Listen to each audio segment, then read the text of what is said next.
hello लोगोफोर खुलुमबाय good मडिकेयर morning आंनि मुङा अमृत बसुमतारी नोंथांखौ बड' टुबो चेनेलाव बरायबाय आं आसा खालामो नोंथांमोनहा बयबो मोजां दं होनना आं दिनै नोंथांमोननि सिगाङाव मोनसे मोजां प्रडाक्ट लानानै फैदों बे प्रडाक्टआ गोजां बोथोरनि प्रडाक्ट नोंथांनि मोखांनि सोमोन्दै दा बे प्रडाक्टनि सायाव गुवारै मिथिनो थाखाय भिडिअखौ जोबजासिम नायलां आरो जाय गोदान भिउवार्सफोर बे बिथांमोना चेनेलखौ साबस्क्राइब खालामनानै हो मानो होननानै बुङोब्ला बे आंनि चेनेलाव वर्ल्ड क्लास प्रडाक्ट क्वालिटिजों लोगोसे गेरेन्टि गोनां प्रडाक्टनि सायाव आङो गोदान मोजां भिडिअ आपलोड खालामबाय थायो आरो लोगोसे जाय बिथांमोनहा टि-शार्ट एबा ड्रेसफोर अनलाइन पारचेस खालामनो गोसो दं बे बिथांमोनहा गाहायनि डिसक्रिप्शनाव थांनानै इजि शपिं स्टोर लिरनाय दं बेवहाय क्लिक खालामनानै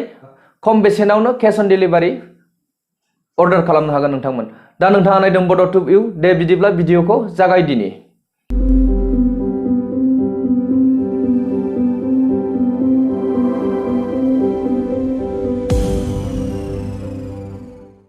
दा आं जे प्रडाक्टनि खोथा बुंदों बे प्रडाक्टआनो जाहैबाय मडिकेयारनि श्लका रेन्जनि हाइड्रेटिं पापाया एन्ड हिबिस्कास मइस्चराइजार बेनो प्रडाक्टआ पेकेजिंआ जोबोद मोजां श्लका रेन्जनि हाइड्रेटिं पापाया एन्ड हिबिस्कास मइस्चराइजार दा नोंथाङा बे प्रडाक्टखौ मोजां नायनानै ला नङाबा कमेन्ट खालामबावगोन प्रडाक्टआ मा होननानै दा जोङो बे प्रडाक्टनि सायावहाय माने मा इनग्रेडियेन्ट्सफोर मोनो आरो माबोरैहाय इउज खालामनांगौ बेनि बेसेना बेसेबां आरो मानि थाखाय जों बे प्रडाक्टखौ इउज खालामनांगौ बेनि सायाव गुवारै सावरायदिनि दा गोजां बोथोर जानो हमबाय नोंथांमोन दा जोंनि स्किना मोखांफोरा माने ड्राइ जाबोनो हमो रानखांबोनो हमो बेनिखायनो मइस्चराइजार क्रिम इउज खालामनांगौ नाथाय मार्केटावबो गोबां रोखोमनि मइस्चराइजार क्रिम मोननाय जायो नाथाय बे मार्केटनि मइस्चराइजार क्रिमनिफ्राय बियो आलादा रोखोमनि बेनिफिट गोनां बे प्रडाक्टआव दा जोङो मा इनग्रेडियेन्ट्सफोर मोननाय जायो बेनि सायाव सावरायदिनि बेवहाय माने पापाया एन्ड हिबिस्कास बेनि एक्सट्रेक्ट खालामनानै होनाय जादों बेवहाय दा पापायाखौ सावरायदिनि सिगाङावनो पापाया होननानै बुंब्ला नोंथांमोनहा मिथिखागौ एसेब्लाबो माने जायखौ जों बर'आव बुङो मोदोमफुल दा बे पापाया सीड पापायानि जे बेगर थायो बेनिफ्राय एक्सट्रेक्ट खालामनानै बेवहाय होनाय जादों बे प्रडाक्टआवहाय दा बेवहाय जोङो गोबां रोखोमनि एन्जाइमफोर मोननाय जायो बियो माने जोंनि स्किनखौ गोबां हेल्प खालामो जेरैहाय ब्लेमिशेस जायो जोंनि स्किनावहाय टक्सिन्सनिफ्राय रैखा खालामो नोंथांनि स्किनखौ ग्लो जानायावहाय बा मइस्चराइजार जानायावहाय बियो हेफाजाब होयो पापाया आरो दंबावो बाहाय हिबिस्कास होननानै बुंब्ला नोंथांमोन हिबिस्कासआ मोनसे रोखोमनि फुल बियो मोनसे रोखोमनि बिबार दा बेखौबो बेवहाय एक्सट्रेक्ट खालामनानै होनाय जादों हिबिस्कासआ माने नोंथांनि स्किननि सेलखौ टार्नओभार खालामनायावहाय माने हेफाजाब होयो आरो डेड स्किन जायनाव थैनाय स्किन थायो गोथै स्किन जोंनि मोखाङाव जे थायो बेखौ बियो माने होखारनायाव हेफाजाब होयो दा गोजां बोथोराव थैनाय गोथै स्किनखौ होखारनो थाखाय जोबोद माने खस्थ' जायो दा बेनिखायनो बे हिबिस्कासनि गेजेरजों माने बेखौ होखारनो हायो जोंनि जे मोखाङाव स्किन जे गोथै दाग जायो जोंनाव गोसोम बे स्किनखौ बियो होखारनो हायो आरो लोगोसे बियो जोंनि स्किनखौ ट्रिटमेन्टबो खालामो माने मोजांबो खालामलाङो आरो बेवहाय मिलायबावदों राइस ब्रेन अइल होननानै बुंब्ला बयबो मिथिखागौ जानांगौ राइस ब्रेन अइलनि आङो नलेज भिडिअबो बानायखांबाय राइस ब्रेन अइलआ टप रेंकिं माने मइस्चराइजारनि थाखाय मइस्चराइजाराव राइस ब्रेनआ टप रेंकिं माने मइस्चराइजार क्रिमावहाय माने राइस ब्रेन अइल होखायो जेरावबो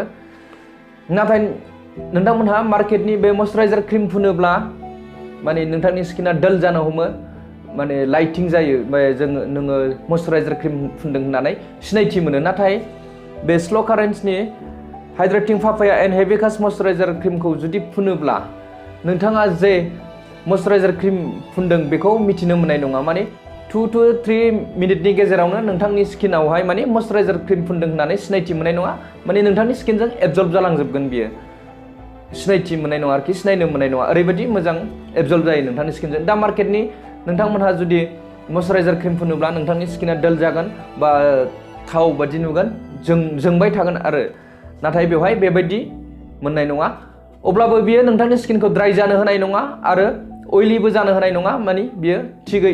मिडियामावहाय माने नर्मेलावहाय लाखिगोन बेवहाय जोङो मोनसे इनग्रेडियेन्ट्स मोनबावो बेयो जाहैबाय सुइट आलमन्ड अइलआ गावनो गाव जोबोद गुन गोनां नोंथांमोन बेवहाय माने जोङो vitamin E vitamin A potassium zinc आरो प्रटिन मोननाय जायो प्रटिना दा जोंनि स्किननि थाखाय जोबोद गोनां प्रटिना माने जोंनि स्किनखौ मोजां खालामनायनि थाखाय माने जोंनि स्किननि थाखाय माने बिराद गोनां दा जों बेवहाय बे बुस्थुखौबो मोननाय जायो प्रटिनखौबो आरो बियो नोंथांनि जे स्किन UV रेस जायो जोंनि स्किनाव मोखाङाव बेखौबो बियो प्रटेक्ट खालामो रिंकलनिफ्राय आरो नोंथांनि स्किनखौ बियो गोरान जानो होआ प्रटिननि गेजेरजों दा बेवहाय भिटामिन E खौथ' नोंथांमोनहा मिथिखागौ माने स्किननि थाखाय जोबोद मोजां दा बे पापाया हाइबिस्कास रेसपेरेन्ट अइल आरो स्वीट आलमन्ड अइल जों बे इनग्रेडियेन्ट्सफोरखौ जों बे प्रडाक्टआव मोननाय जायो बियो माने जोबोद माने जोंनि स्किननि थाखाय जोबोद गोनां इनग्रेडियेन्ट्सफोर दङ बे प्रडाक्टआवहाय आरो बेवहाय पापाया इउज खालामनायनि जाहोनावनो जोङो माने बेखौ माने गासिबो रोखोमनि स्किन टाइपआवहाय बेवहाय लिरनाय दंखायो अल स्किन टाइप्स माने गासिबो रोखोमनि स्किन टाइपआव जों बे प्रडाक्टखौ माने इउज खालामनो हायो फुननो हायो मोनफ्रोमबो रोखोमनि जेरेखम अइली बा ड्राई स्किन बिनि जेबो हिसाब गैया बाहाय माने अल स्किन टाइप बेवहाय माने नोंथांमोनहा बेखौ इउज खालामनो हागोन बे प्रडाक्टखौ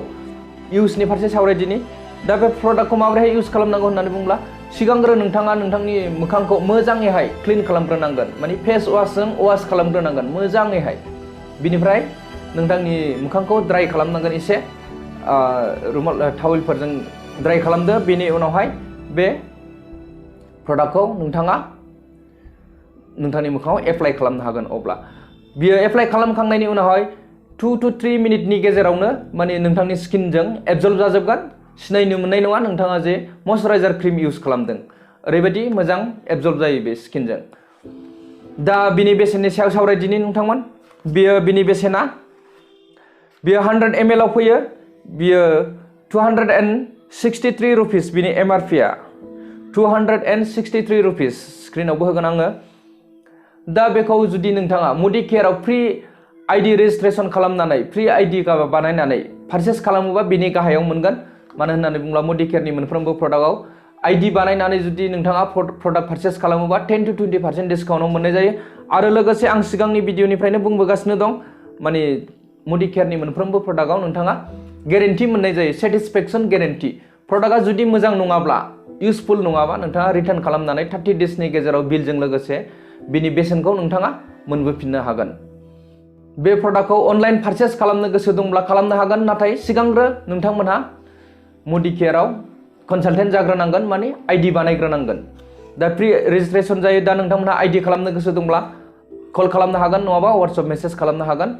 जाय बिथांमोनहा बे प्रडाक्टखौ इउज खालामनो गोसो दं एबा मडिकेयारनि प्रडाक्टखौ इउज खालामनो गोसो दं एबा मडिकेयार बिजनेसाव फैनो गोसो दं बे बिथांमोनहा आंखौ डाइरेक्टलि कल खालामनो हागोन दा दिनै भिडिअआ गोलाव जाबाय बेखिनियावनो फोजोबबाय बाय टेक केयार